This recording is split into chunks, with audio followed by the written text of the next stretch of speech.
السلام علیکم ورحمۃ اللہ وبرکاتہ۔ تمام عالم اسلام کو زندگی کی یاسمین کی جانب سے آپ سب کو عید الفطر کی بہت بہت مبارکباد پیش کی جاتی ہے۔ اللہ تعالیٰ سے دعا ہے کہ یہ مبارک دن ہم سب کے لیے امن، خوشحالی اور برکت لے کر آئے اور رمضان المبارک کی تمام عبادت کو اپنی بارگاہ میں قبول فرمائے۔ زندگی کی یاسمین کی جانب سے آپ سب کو عید الفطر کی بہت بہت مبارک۔ السلام علیکم ورحمۃ اللہ وبرکاتہ۔ اللہ کا کلام پڑھنا، پڑھتے وقت میں آنکھوں سے آنسو کا جاری ہو جانا، اللہ کے سامنے نیاز مندانہ انداز میں زمین کا جھکانا، یہ سب کا سب وقتی اور عارضی اور موسمی نہیں ہے۔ تیری زمین اللہ کے سامنے جھکتی ہے تو اس وقت تک جھکاتا رہے، اللہ کے حکموں کو پورا کیا تو اس وقت تک پورا کرتا رہے۔ کب تک؟ وَاعْبُدْ رَبَّكَ حَتَّى يَأْتِيَكَ الْيَقِينُ، یہاں تک کہ تجھے آخری ہچکی نہ لگے۔ کب تک؟ رحمان بھی زندہ ہے، رحمان کا حکم بھی زندہ ہے، رحمان کے حکم کی پابندی کرنا بھی تیرے اوپر لازم ہے۔ اس لیے یہ جو ہمارا تصور ہے، ایک موسم تھا، آیا اور چلا گیا، ایک موسم میں ہم اپنے آپ کو حساب سامنے ظاہر کیا، موسم ختم، ہم پرانی اپنی روش پر چلیں گے۔ یاد رکھنا، رمضان کی روح سے ناواقفیت کا یہ اثر ہوگا۔ ایک وقت تھا کہ رمضان کی شروعات کے نغمے سنے تھے کہ اب سحری ہوگی، حساب اب روزہ شروع ہوگا، اب تراویح ہوگی، اور آج ہم یہ سن کر آ رہے ہیں کہ افطار بھی ہو گیا، رمضان بھی ختم ہو گیا، تراویح کی رونقیں ختم ہو گئی، رمضان رخصت ہو گیا۔ لیکن رمضان جاتے جاتے اگلے ہماری اپنی 11 مہینے کی زندگی اور آخری ہچکی تک کی زندگی کے لیے جو لاہے عمل پیش کیا ہے، جو پورے رمضان کا لب لباب اور پورے رمضان کا خلاصہ، پوری عبادتوں کا نچوڑ اور اس کا نصاب نتیجہ، وہ کیا ہے؟ وہ 4 باتیں ہیں۔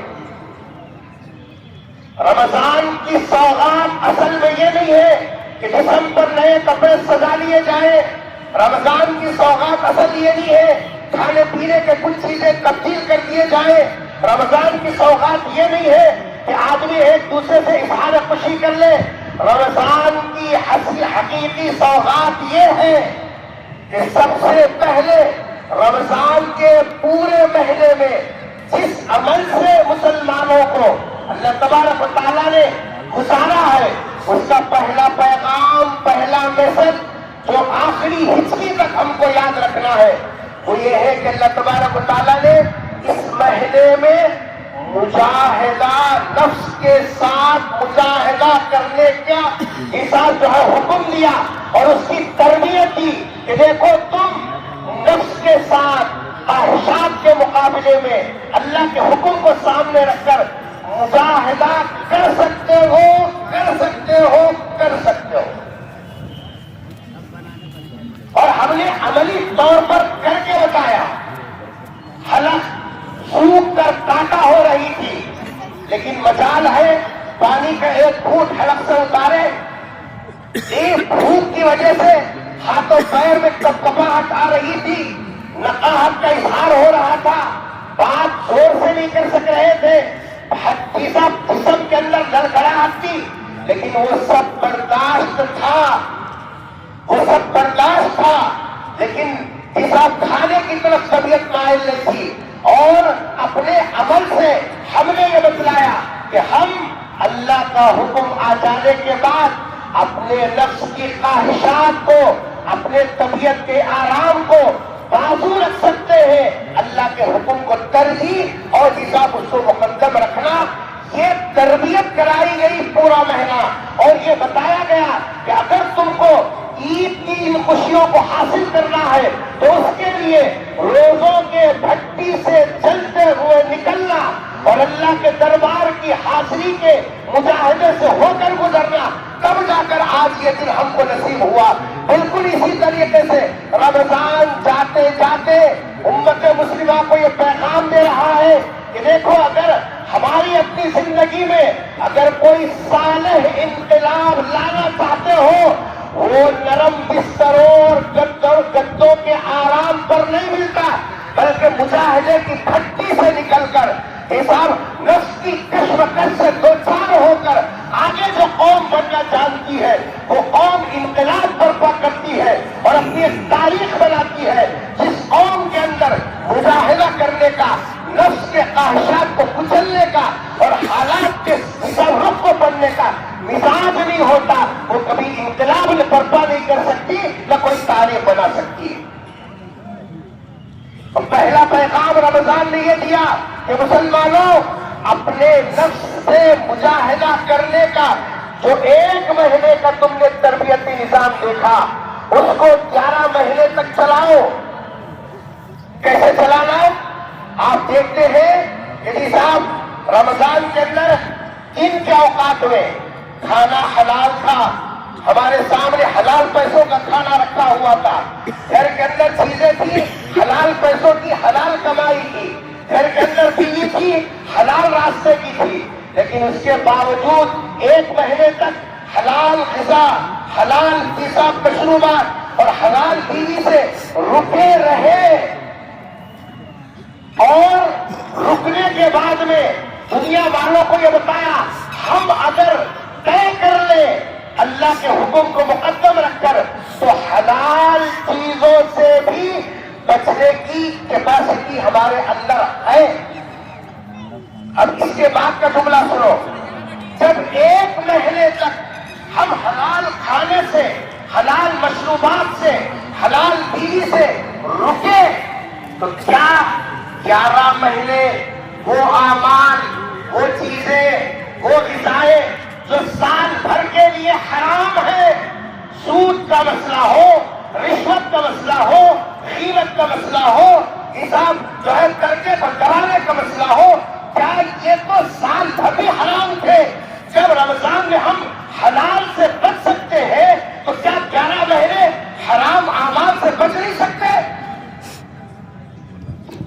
رک کے بتایا ہم کر سکتے ہیں، 1 مہینہ عمل کر کے بتایا، ہمارے اندر وہ سیدھا مایا ہے، جب ہے تو پھر 11 مہینے کیوں سست پڑ جاتے ہو؟ 11 مہینے کیوں شیطان کے سامنے ہتھیار ڈال دیتے ہو؟ کیوں اپنے آپ کو بے بس محسوس کرتے ہو؟ کیا کرنا بھائی سوچ لو مگر ہونا نہیں۔ رمضان میں کیسا ہوا؟ جیسے اب نہیں ہو رہا بول کے اپنے آپ کو انسان تسلی دے رہا ہے، رمضان میں کیسا ہوا؟ رمضان میں جب کر سکا، عزم مصمم تھا، ارادہ مضبوط تھا، یہ سب خیالات پختہ تھے تو جمنا آسان تھا، تو 11 مہینے بھی حرام اعمال سے، حرام کاموں سے، حرام چیزوں سے بچنا ہمارے لیے آسان ہے۔ یہ رمضان کا پیغام ہے کہ مسلمانوں تم 1 مہینہ اللہ کے سامنے حلال چیزوں سے رک کر یہ ثابت کر دیا کہ ہم عمل کر سکتے ہیں اللہ کے حکم پر، تو اللہ کا حکم جیسے رمضان میں حرام سے بچنے اور حلال سے بچنے کا دکھا، عام دنوں میں حرام سے بچنے کا حکم دیا گیا۔ اب ہمارا اصل امتحان اب شروع ہو رہا ہے، جب 11 مہینے اللہ دیکھنا چاہتے ہیں یہ بندہ رمضان کا ہے یا رحمان کا ہے۔ اگر رمضان کا ہے تو رمضان چلا گیا، رحمان کا ہے تو رحمان ازل سے ہے، ابد تک رہے گا، ہمیشہ سے ہے، ہمیشہ رہے گا، اس کا حکم ہمیشہ سے ہے، ہمیشہ عمل کرنا ہمارے اوپر لازم ہے۔ یہ پہلا پیغام تھا رمضان کا۔ ماہ رمضان المبارک کا دوسرا پیغام وہ یہ ہے، آواز نہ کرو زیادہ۔ رمضان میں ہم نے دیکھا کیا جوان، کیا بوڑھا، کیا مرد، کیا عورت، کیا بچے، کیا معذور، کیا مجبور، کیا مسافر، کیا نصاب جو ہے مقیم اقامت پر رہنے والے، سب کو دیکھا کہ وہ ذرا موقع مل جائے قرآن کو پکڑ کے تلاوت میں لگ جا رہے ہیں، ایک آیت پڑھ رہے ہیں، ایک رکوع پڑھ رہے ہیں، ایک صفحہ پڑھ رہے ہیں، ایک پارہ پڑھ رہے ہیں، بلکہ بعض تو مسابقے میں لگے ہوئے ہیں، میرے اتنے پارے، میرے اتنے دور، میرے اتنے کرسی ساتھ تکمیل، یہ مسابقے کا مثال۔ فجر سے پہلے قرآن ہاتھ میں، فجر کے بعد قرآن ہاتھ میں، ظہر سے پہلے قرآن ہاتھ میں، ظہر کے بعد قرآن ہاتھ میں، مغرب کے بعد، یہ سب اب روزہ چھوڑا ہے، کھانے کا تقاضا ہے، مگر دل یہ چاہتا کہ 2 رکوع پڑھ کے چلا جاؤ. عشاء کے بعد تو بس دن بھر کی تھکن کہاں ہے، حساب روزے کی تھکن کہاں ہے؟ اللہ ہے، اللہ کا دربار ہے. کوئی پڑھ رہا ہے قرآن، کوئی سن رہا ہے قرآن، کوئی پڑھنے کے لیے بے چین، کوئی سنانے کے لیے بے چین، کوئی سننے کے لیے بے چین. گھر جاؤ تو گھر میں کام کاج کا شور کم، قرآن کی تلاوت کا ماحول. گھر والی کو دیکھا قرآن لے کے بیٹھی ہے، دادی نانی کو دیکھا جو کھٹے میٹھے بول کر اپنا وقت گزارتے تھے، وہ بھی کے ساتھ قرآن کے صفحات پر انگلیاں پھیرتی نظر آ رہی تھی.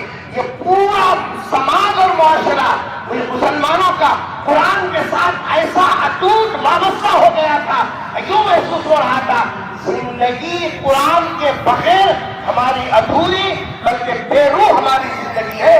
یہ منظر ہمارا گھروں اور مسجدوں کے اندر تھا.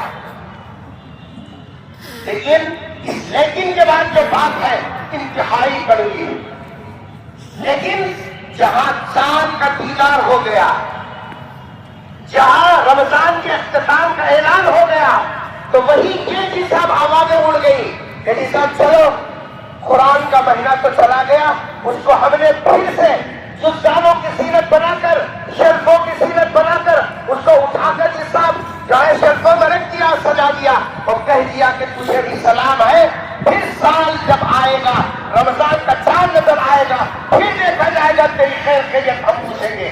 لیکن یاد رکھو مسلمانوں، اس امت کی عزت، اس امت کی ترقی، اس امت کی رفعت جو ہے، اب رفعت اللہ تبارک و تعالیٰ نے قرآن کے ساتھ وابستہ کر دی ہے. کیا فرمایا کہ جی صاحب یرفع اللہ الذین آمنوا، اللہ تبارک و تعالیٰ اہل ایمان کو بلندیاں دیتے ہیں، ترقی دیتے ہیں، عروج دیتے ہیں، تو وہ قرآن کریم کے سوغات کے ساتھ دیتے ہیں. اس لیے قرآن کے ساتھ ہماری زندہ وابستگی ہونی چاہیے. اٹوٹ ہمارا قرآن کے ساتھ رشتہ ہونا چاہیے. قرآن دستور زندگی ہے، اس کے بغیر ہماری زندگی ادھوری ہے. اس وقت میں مسلمان قرآن کے بارے میں جس درجہ حفرت کا شکار ہے، پوری دنیا قرآن کو سمجھ کر مسلمانوں کی طرف نظر لگائی ہوئی ہے، اور خود مسلمان کا حال یہ ہے وہ قرآن کریم سے بے گانہ ہو کر زندگی گزارنا چاہتا ہے. قرآن سے اٹوٹ وابستگی کا اس کا ثبوت یہ ہے کہ ہم قرآن کو آگے رکھ کر ہم اپنی عملی زندگی قرآن کے پیچھے چلائیں. اس کو دستور سمجھ کر، یہ سب اللہ تبارک و تعالیٰ کی طرف سے بھیجا ہوا جو ہے زندگی گزارنے کا طریقہ سمجھ کر جب تک قرآن کی رہبری میں زندگی گزاریں گے، انشاءاللہ دنیا وہ دن نہیں دیکھے گی جس دن وہ خواب دیکھ رہے ہیں کہ اس مسلمانوں کو صفحے ہستی سے مٹا دیے جائے. ناممکن نہیں ہے. جب تک یہ قرآن وابستہ رہے، قرآن کے ساتھ وابستہ رہیں گے، ان کے غلغلے بلند ہوں گے، ان کی آوازیں اونچی ہوگی، ان کے حساب جو ہے تصور سے لوگوں کے پسینے چھوٹیں گے. تب جب کہ قرآن کے ساتھ یہ وابستہ ہو. تیسرا پیغام جو اس وقت کی کمدامنی کی وجہ سے بالکل آخری پیغام، وہ یہ ہے کہ رمضان کا مہینہ جاتے جاتے ہمارے اندر مواسات اور غمخواری کے جذبات کو بیدار کیا. اگر میں اور آپ کو آپس میں دونوں بیٹھ کر کسی میٹھے کی تعریف کریں، آپ الفاظ سے تعریف کریں، میں الفاظ سے تعریف کروں، تو نہ آپ حقیقی بات بتا سکتے ہیں، نہ میں اس کی مٹھاس کا اظہار کر سکتا ہوں، کیونکہ ہم لوگ اس مرحلے سے گزرے نہیں. اللہ تبارک و تعالیٰ نے غربت، افلاس، مجبوری، بے کسی، بے بسی، اس حساب بھوک اور پیاس کے لمحات سے امیر ہو، شہزادہ ہو، اہل ثروت ہو، مالدار ہو، غنی ہو، سب کو اس مرحلے سے گزار کر وہ احساس حساب جگایا. بھوک کیا چیز ہوتی ہے، پیاس کیا چیز ہوتی ہے، حساب افلاس کیا چیز ہوتی ہے، یہ مجبوری کیا چیز ہوتی ہے. انسان جب زندگی کے اب جو ہے چیزیں اس کے پاس مہیا نہیں ہوتی، وہ کتنا مجبور ہو کے زندگی گزارتا ہے۔ اللہ تبارک و تعالیٰ نے اس مرحلے سے گزارا، ہم کو اندازہ ہو گیا بھوکا آدمی رات میں سوتا کیسے ہے، پیاسا آدمی نیند لاتا کیسے ہے، یہ اپنی ضروریات زندگی کے عدم تکمیل پر آدمی اندر سے کیسے حساب بے چین و بے قرار ہوتا ہے۔ اس لیے اس جو ہے صفت کو اور اس پیغام کو اپنے دل کے اندر جگا کر رکھنا، اسی لیے تو صدقۃ الفطر کا حکم دیا گیا، عید کا آنے سے پہلے پہلے اپنے صدقے فطر کو ادا کرو۔ اگر کوئی عید کے بعد ادا کرتا ہے تو سرکار کے فرمان وہ عام صدقہ ہے، صدقۃ الفطر تو عید سے پہلے ادا کرنے والے کا نام ہے۔ اس لیے ہم اپنے اطراف میں، اپنے سماج میں رہنے والوں کے حساب زندگی کے حالات کو قریب سے دیکھتے ہیں، ان کی غمخواری کرنا، ان کی دلداری کرنا، ان کی مجبوری میں جسا ان کے معاون اور مددگار بن کر زندگی گزارنا، اور اس بات کا عملی ثبوت دینا کہ مسلمان جس میں واحد ہے ان کی تکلیف ہماری تکلیف ہے، ان کا مسئلہ ہمارا مسئلہ ہے۔ آج ہمارے اندر یہ مزاج کے کمزوری کی وجہ سے ہماری قوم کے وہ افراد جو نادانی کا شکار ہو گئے، وہ دوسروں کے حساب جو ہے غریب کچھوں کے اندر جھانکنا شروع کیا، اور ہم ہیں کہ ارتداد کے آوازیں بلند کر رہے ہیں۔ ارتداد کے آوازیں بلند کرنے سے ارتداد رکتا نہیں ہے۔ فقر کی وجہ سے آدمی جب ایمان کی دولت سے ایسا محروم ہونے کے قریب ہو جاتا ہے، سرکار نے فرمایا کاد الفقر ان یکون کفرا، جب آدمی پر روٹی کا مسئلہ آ جاتا ہے نا تو وہ ایمان کو نہیں دیکھتا بلکہ اپنی روٹی کو مقدم کرتا ہے، وہاں ہو سکتا ہے کہ ایمان کو چھوڑ دے۔ یہ خاص 3 پیغامات اس وقت میں نے آپ کے سامنے رکھے۔ نمبر 1، مجاہدہ نفس، اپنے آپ کو حساب آرام طلبی کا مزاج نہ بنائے، خصوصاً ہمارے نوجوان جو اس امت کی بلکہ ہر قوم کی ریڑھ کی ہڈی ہوتی ہے۔ نوجوانوں سے گزارش ہے اپنی صحت کو خود کے کھا کر برباد مت کیجیے، تم قوم کا سرمایہ ہو، تمہاری تعلیم، تمہارا اخلاق اور تمہارا مستقبل اگر تم تعلیمی میدان میں اس فکر مندی کے ساتھ آگے بڑھو گے، اپنے اخلاق اور اپنی تہذیب کو درست رکھو گے اور آپس میں ایک دوسرے کے معاون بن کر زندگی گزارو گے، اس قوم کا برا چاہنے والوں کو برا دن نظر آئے گا لیکن اس قوم کے اوپر کبھی برا دن نہیں آ سکتا۔ تو حساب نوجوان جس قوم کے بیدار ہوتے ہیں اس قوم کو حساب پہلانے پھسلانے کی ضرورت نہیں ہے، قوم خود اپنا حساب فیصلہ کرنے کے موقف پہ ہوتی ہے۔ اور دوسرا، قرآن کریم سے اٹوٹ وابستگی۔ اگر ہم اپنی زندگی کے اندر قرآن کریم سے اپنے آپ کو قریب رکھیں گے انشاءاللہ یہ جو خاندانی مسائل، عدالتوں کی چکر میں خاندانی مسائل حساب جو ہے غیروں کے دروازے پر جو جا رہی ہے وہ نہیں جائیں گے۔ ایک مثال میں آپ کو دوں، اسلام نے وراثت کی تقسیم کا اتنا صاف اور شفاف نظام قیامت تک آنے والے لوگوں کے سامنے رکھا، لیکن ہم مسلمان قرآن پر ایمان کا دعویٰ تو رکھتے ہیں لیکن تقسیم ترکے کے مسئلے پر ہم قرآن کریم کے فیصلے کو ماننے تیار نہیں۔ کتنے وہ لوگ ہیں جو نمازی کہلاتے ہیں، کتنے وہ لوگ ہیں جو دیندار کہلاتے ہیں، کتنے وہ لوگ ہیں جو باشعور کہلاتے ہیں، کتنے وہ لوگ ہیں جو سمجھدار سمجھے جاتے ہیں، خاندان کے سربراہ سمجھے جاتے ہیں، لیکن باپ کو مرنے کے بعد پورے مال پر قبضہ کر لیا اور کیا بولے بن مٹھی جو یہ وسیلہ لے لینا، بھایا سے پوچھنا نہیں۔ آپ بتلائیے بن مٹھی لے لینا ہی اگر حق ہوتا، اللہ تبارک و تعالیٰ پورا ایک رکوع تقسیم وراثت کے مسئلے پہ نہیں دیتا، بلکہ بھائیوں سے صاف صاف کہا یہ جو ہمارے زبان پر جملے ہیں، بابا تمہاری شادی کر دیے، تمہارا حصہ ختم ہو گیا، اب پوچھنا نہیں۔ یاد رکھو اگر پیغمبر صلی اللہ علیہ وسلم کے حقیقی غلام ہیں اور آخرت میں سرکار کا سامنا کرنا چاہتے ہیں، حوض کوثر پر ہو، میزان پر ہو، ترازو کے پاس ہو، تو یاد رکھنا یہ چہرہ لے کر ہم سرکار کے سامنے نہیں جا سکتے۔ یہ بہنوں کا حق دبا دیا ہو، یتیموں کا حق دبا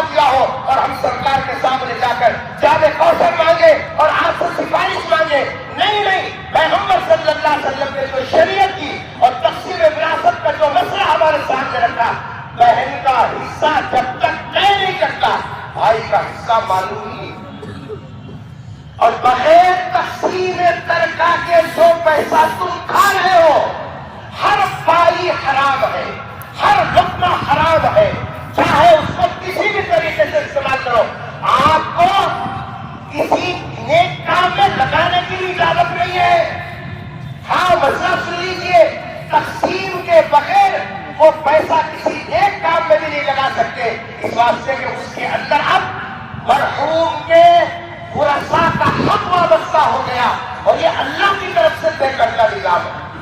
الغرض میں بول رہا تھا رمضان کا دوسرا پیغام قرآن کے ساتھ اٹوٹ وابستگی، تیسرا اور آخری پیغام وہ یہ تھا کہ نظام جو ہے اپنے اندر اپنے سماج میں بہت سے لوگ غریب ہیں، یہ اللہ کا نظام ہے، کسی کو امیر بنایا، کسی کو غریب بنایا، کسی کو نکسلیت بنایا، کسی کو صاحب ثروت بنایا، یہ اللہ کا نظام ہے۔ اس نظام میں ہم اپنوں کا خیال کرتے ہوئے زندگی گزاریں گے انشاءاللہ۔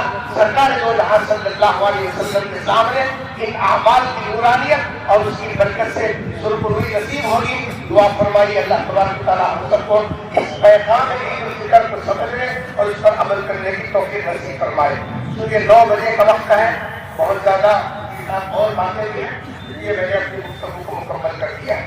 جزاک اللہ خیر، السلام علیکم۔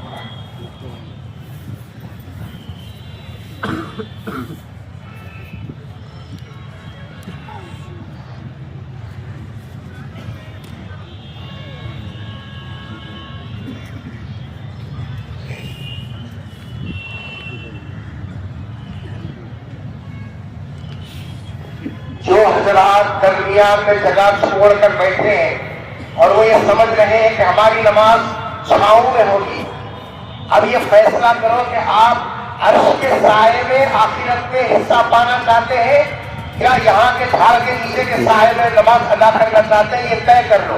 اگر ہم یہ چاہتے ہیں کہ آخرت میں عرش الہی کے سائے میں حساب جگہ حاصل کرنا ہے، وہ جگہ چھوڑیے، اگلی صفوں میں آئیے۔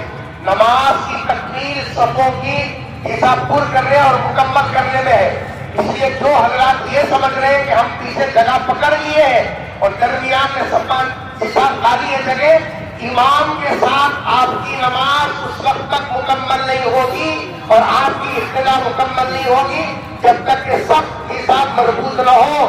اس لیے درمیان میں جو جگہ خالی ہے وہ درخت کے نیچے بیٹھے ہوئے ساتھیوں سے گزارش ہے کہ وہ آگے آ جائے، اور جو افراد ابھی آ رہے ہیں ان سے گزارش ہے کہ اپنے قدموں کو تیز کریں اور عیدگاہ کی طرف بڑی تیزی کے ساتھ بڑھے۔ نماز شروع ہونے کے لیے بالکل 7-8 منٹ باقی رہ گئے، 9 منٹ باقی رہ گئے ہیں، اس لیے آپ سے گزارش ہے کہ بڑی تیزی کے ساتھ اپنے صفوں میں جگہ لے لیں۔ مجمع چھوڑنے والے جو ساتھی ہیں ان سے گزارش ہے کہ ذرا بھائیوں کو نرمی کے ساتھ اگلی صفوں کو پور کرنے کی حساب ترغیب دیں۔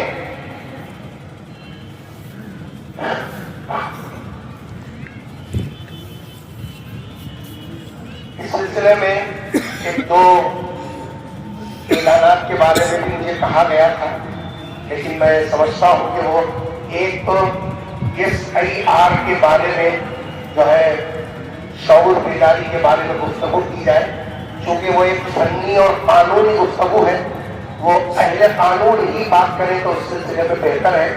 جو بھی حکومت کی پالیسی ہے، مسلمان ہمیشہ قانون کے دائرے میں رہ کر قانون کی حفاظت کرتا جانتا ہے اور اس کی پوری تاریخ گواہ ہے۔ اس لیے انشاءاللہ ہمارے جو قومی قائدین ہیں وہ جس طریقے سے بھی مسلمانوں کی اس سلسلے میں رہنمائی کریں گے، ہم انشاءاللہ ہمارے قائدین کے ساتھ ہیں، وہ جس طرف قدم اٹھانے کو کہیں انشاءاللہ پورا مجمع اس کی طرف قدم اٹھائے۔ کیا بھائی صحیح ہے غلط ہے؟ ہمارے قائدین، ہم نے آپ کو قائد اس لیے بنایا ہے، یہ باریکیاں آپ زیادہ بہتر سمجھ سکتے ہیں۔ ہر فن کا ہر آدمی ماہر نہیں ہوتا، ہر فن کے لیے کچھ نہ کچھ اور اشخاص متعین ہوتے ہیں۔ اللہ تعالیٰ نے آپ کو اس کی جائے میدان کا ماہر بنایا ہے، آپ کو قوم کی خدمت کا اللہ نے موقع دیا، اس موقع پر اپنے وجود کا احساس دلائیے، اپنی تجربات کی روشنی میں اپنی امت پر آنے والے مسائل میں کیا بہتر رہبری ہو سکتی ہے آپ اس سلسلے میں کیجیے۔ انشاءاللہ پوری قوم آپ کے ساتھ میں ہے، آپ جدھر آواز لگائیں گے انشاءاللہ قوم آپ کے ساتھ دینے کی تیار ہے۔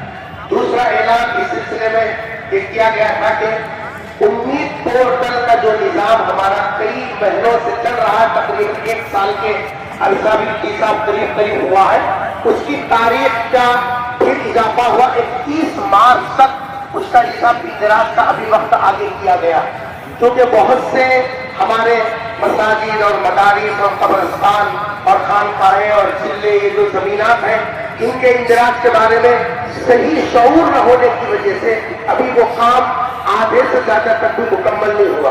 لیکن انشاءاللہ جو ہے ابھی وقت ہے اس سلسلے میں آپس میں ایک دوسرے سے گفتگو کریں اور آپس میں مذاکرہ کر کے حساب اس سلسلے میں کام کو آگے بڑھائیں. ہمارے میں سمجھتا ہوں عوامی اسکول اسلام آباد عوامی اسکول کے اندر بھی شاید باضابطہ ایک کاؤنٹر اس کا باضابطہ لگا ہوا ہے. تو چونکہ وہاں کام کرنے والے مستقل لگے ہوئے ہیں تو جس کو سہولت ہو وہاں جا کر آپ جو ہے ان سے رائے مشورہ کر کے کام کر سکتے ہیں. اس کے علاوہ 2-3 اور اعلانات ہیں. پہلا اعلان یہ ہے کہ 29 مارچ کو عازمین کا تربیتی حج کیمپ جو کہ یہ رمضان اصل میں اونٹ کاٹ کے دھو دھلا کر مانجنے کے بعد اب وہ لائق ہو گیا کہ اللہ کی تجلیات کا مرکز کعبۃ اللہ جا کر سرکار کے روزے پر حاضری دینے کے لائق ہماری روح بن گئی ہے. اس لیے فوراً اللہ کے گھر حاضری کی فکریں کرنا چاہیے. اس سلسلے میں جن لوگوں جن خوش نصیب لوگوں کا نام منتخب ہو گیا وہ بڑے خوش نصیب ہیں, وہ اللہ کے مہمان بن کے جائیں گے. تو ان کا تربیتی نظام 29 مارچ کو ہری مسجد کے اندر رکھا گیا ہے صبح 9 بجے سے لے کر عصر تک. جو عازمین ہیں ان سے خواہش ہے کہ وہ وہاں استفادہ کریں, مرد و خواتین دونوں کے لیے. بغدادی مسجد میں جی بغدادی مسجد کے اندر رکھا گیا ہے. اس کا ایک جو ہے اسی طریقے سے اور ایک تربیتی کیمپ 12 اپریل کو, یہ تو 29 کو ہے, 29 کے بعد پھر 12 کو اور ایک جو ہے تربیتی کیمپ رکھا گیا اشاعت اسلام مسجد کے اندر اسلامی سینٹر جو عوامی اسکول کے نام سے مشہور ہے. وہاں 12 اپریل کو رکھا گیا. وہاں بھی استفادہ کیجیے کیونکہ یہ مسائل زندگی میں ایک آدھ مرتبہ پیش آتے ہیں تو ذہن میں رہتے نہیں اور یاد کرنے کے بعد بھی ذہن سے نکل جاتے ہیں. جانے سے پہلے تربیتی کلاسز کو اگر لیں گے انشاءاللہ سفر آسان بھی ہوگا. اس کے ساتھ ساتھ ایک اور اعلان بھی یہاں کیا جا رہا ہے, وہ یہ ہے کہ مدرسہ اسلامیہ فیض العلوم سلام نگر کالونی مفتی نذیر احمد صاحب کی نگرانی میں یہ مدرسے کا آغاز اب ہوا ہے. وہ چاہتے ہیں کہ آپ حضرات اس مدرسے کے ابتدائی مرحلے میں آپ اپنا خصوصی تعاون درست کریں. انشاءاللہ وہ خدمت کر رہے ہیں تو انشاءاللہ آپ کے تعاون سے اور بہتر خدمت انجام دے سکتے ہیں. جاتے وقت میں دروازوں پر ان کے والدین ہیں, وہاں آپ حضرات تعاون کرتے ہوئے جا سکتے ہیں.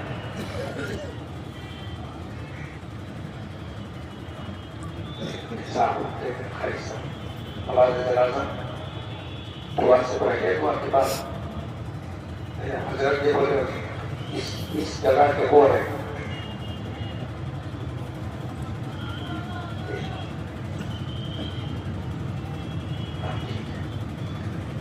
شانتی نگر کے جناب حنیف صاحب, ان کا انتقال ہو گیا ہے. ان کا جنازہ بالکل تیار ہے. انشاءاللہ نماز ہوتے ہی نماز جنازہ ادا کی جائے گی. اس کے بعد وہ دوسرے سب کام تک مل پائیں گے. تو ایک اس کا خیال بھی رکھیں, سب نے اپنے جس طریقے سے اسی طریقے سے رہیں, جہاں وہاں کھڑے ہوئے انشاءاللہ نماز جنازہ ادا کر دی جائے گی. نماز کا طریقہ اس وقت میں بتایا جا رہا ہے اور ایک بہت بڑا مطبع ابھی دروازے کے اندر ہی ہے. اس سے گزارش ہے کہ وہ تھوڑا قدم تیز کرے. دروازے کے پاس سے اگر آپ بڑھیے تو یہ درمیان کا جو حصہ ہے نا خالی ہے, حی علی الفلاح کی طرف کا حصہ, گزارش ہے کہ ذرا ادھر تیز قدم بڑھائیں. یہاں بڑے بزرگ چبوت سے وہ بیٹھے ہیں, تقریباً 1 گھنٹے سے دھوپ میں بیٹھے ہیں.